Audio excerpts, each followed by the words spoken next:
specifically things for this football team to win football games, but I'm far from even going down that direction of would've, could've, possible things. We have a football game against the Buffalo Bills that we are certain that Tua gives us the best chance to win, and we have to approach our jobs with diligence, and we have to execute. And Tua knows that heavy is the crown of being a franchise quarterback. That you with the anointment of being a franchise quarterback comes the consequences of having to be on top of your game, and we're all under the same scrutiny and have the same starting point of, all right, you are on the field to give us the best chance to win, and when he doesn't give us the best chance to win, then you adjust. But speculation as far as all right, if this player doesn't do his job down the road, will he still have his? I think it's pretty simple. We play the players that give us the best chance to win, and when that changes, or if that changes, or if somebody else gives us a better shot, then we adjust there. But I still absolutely don't forget all of the learning lessons and the growth that Tua has had over his career, and I'm counting on him to have the similar response, from this last game. But as far as conjectures go down the road for a headline, I don't see how that necessarily helps the Miami Dolphins play the Buffalo Bills. Mike, we saw Chris get moved on from Chris on Friday. The news came out after we had a chance to speak with you. What was your feeling on that and your conversation with Stephen Ross? And there was a report that there were assurances made that you were continuing to be the head coach the rest of the season. Is that correct? All right. Well, as far as we'll two-part this. So as far as my feelings, you come into work on Friday, and my focus was cleaning up the things that went wrong from the Baltimore game and getting a head start on correcting those things moving forward to Buffalo. Mr. Ross told me directly, and I prioritize the idea of not spending any time thinking of things that could happen from that standpoint. So, I took the information as he delivered it, and heard him, and for me personally, Chris is a guy that I've worked with every day since I've been here. So personally, that I'm a human being, and whether it's football or it's life things, that's an emotional toll when you realize that, all right, things are going to be different. Having said that, none of my job and what people depend on me for has anything to do with any of my feelings. It's irrelevant. My job as it stands is to be the head football coach, and to make sure that I have a group of individuals, as empowered as a team as possible, so we can go to the inevitable game on Sunday at 1:00 and give ourselves the best chance to win. So anything outside of that, I try to be as disciplined as possible to understand what is required of me, where my brain needs to be at, and my focus has been on having a team learn from the lessons today, so that we can apply the lessons and our preparation for Buffalo towards Buffalo on Wednesday, and that's kind of where I'm at. What can you tell us now about Champ Kelly, who will assume the role in the interim and in this short time that you've been working with him?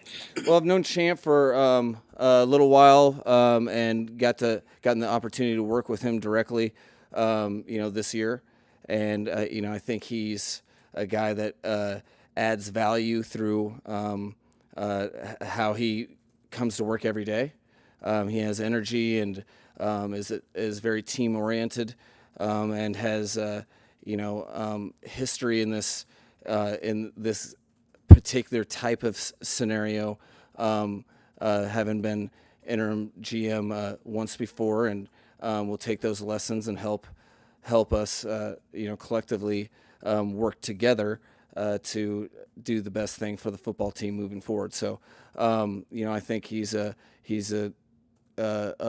person that is well equipped both professionally and just who he is as a person to take on this challenge. How difficult, though, does it make your job to prepare for a game on Sunday when you might not have all the players that you have today after this trade deadline? As far as the trade deadline is concerned, it's much. It's very similar to digesting injuries after a game, where you have your possibilities of players that you think that will be able to play on Sunday, and sometimes those players are in question, or sometimes you find out new information that they're ruled out. I think that's a every week rep that you kind of have to apply when you're talking about specifically the decisions that need to be made for the specific game plan. So what are your feelings toward the Jalen Phillips trade and the loss of his services? Well, my feelings, which I again, What's your reaction? yeah, my reaction. So I think, as a head coach, you have a unique balance where my job is clearly to prepare the team to win this football game that's coming in now 6 days. That being said, it's vitally important that when you're making decisions, for an organization, that that I make my feelings clear on how things relate in the short term and the long term, to be able to understand, the no one wants to lose a good player, but you do things for the best interest of your football team in both the short and long term. So my feelings towards it was I have a high regard and a lot of investment into Jalen Phillips, and that part of the business I absolutely dislike in terms of having to say goodbye to a player. That being said, I understand it was a trade that we got back compensation, and I understand the value of that compensation. And I think as far as the organization and me working with the front office and communicating that, it was a very healthy conversation that we all understood that maybe there's sometimes that the best interest of the football team in the long term doesn't necessarily overlap with the exact interests for one game with one player. So tough decisions in football that I think the way to avoid those tough decisions, you can avoid those if you're hitting on all cylinders and winning football games. We just lost this past week, and if we want to make that a little easier on ourselves, we just win football games that we have the ability to, that instead of losing them. So we control the controllables. My feelings and my reaction are kind of that's the best way I can describe my reaction, my feelings. But the focus has to be and will continue to be our football team relative to the next opponent, which is the Buffalo Bills this week. Mike, do you expect any more major trades before the trade deadline tomorrow? Conversations happen every single year. Sometimes there's more reports than are actual reality. Oftentimes that's the case, but you're always having conversations. You're always ready for whatever turn. You're ready for the terms of other teams to hit you with a blind side, and so whether or not I expect it, I'm always expecting the unexpected. So you're ready for whatever. We haven't made a major move because it hasn't made sense for the Miami Dolphins as we kind of have collectively derived. So, but does that mean there won't be something? Who knows? That's partially our control, partially other teams, and we'll do business as we know it to be done, which is do the best thing for the Miami Dolphins, both short and long term.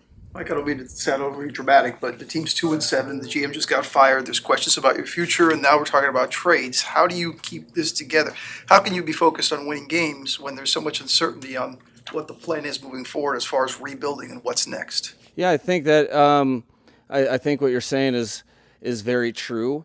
It also what can be very true as well, or can be truthful as well, is our team has found ways to improve, and particularly the game 4 days before that Baltimore game, we thought that we found the winning formula to really execute through all of our season growth.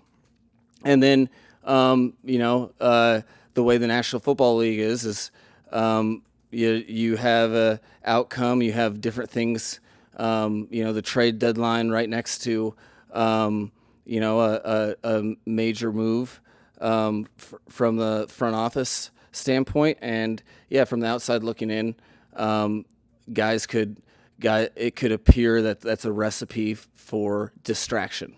What I can go off of is my feet on the ground observation and relying upon the leaders and the captains of this football team to show me where they're at. And when guys come in from the onset of working downstairs with Dave and Kyle in the training room and getting their Monday runs in to the meeting rooms, I see a team that understands the callus that they've created through this season. We haven't been void of noise, so to speak, and there's a different variable to distract. The bottom line is you're playing an NFL football game against a division opponent, one that the last 2 times that you've played them, you feel like you have had the capability as a team to beat. And we will play a game Sunday, and we will either be prepared or unprepared for that. So you explain that on the front end to the team, which is what we talked about today, and then you take it one day at a time, one step at a time, and attack what our jobs are. So I have conviction in focus, and I expect the rest of the team to follow suit. With the Rasul toe, is it broken? Do you expect him to miss time? Yeah, I mean, there's bumps and bruises from the game, none of which that I can are to the level that I can rule out, next week's game. So yeah, he's included in that. So we'll see how the next couple days benefit his body, and if he's able to give it a go on Sunday. You just mentioned your conversation with leaders around this time of all this uncertainty. I'm curious, what kind of take us inside those conversations? How do you rely on these guys to kind of pick up the spirit of the team amid all the uncertainty? Well, I think the captains and leaders of this team are in those positions and in those roles for a reason, and I think it's as simple as you have 45% of the season of guaranteed games left, and you are responsible for what that looks like, regardless of mood, disappointment, whether or not we anticipated to be in this situation or not. Irrelevant. I think you paint the picture of the opponent and what's coming Sunday, and I think the particular players that are in charge with leadership roles on this team. It's a quick conversation before they can focus narrowly on that target, which is 1 o'clock this Sunday, and what we have to do in the meantime to get ourselves ready for that game. So I think we're the leaders and the captains have made sure that regardless of result, that there's been elements of growth and within this season, and my expectation is that we grow from this past game and that we put our best foot forward against a division opponent at home this coming Sunday.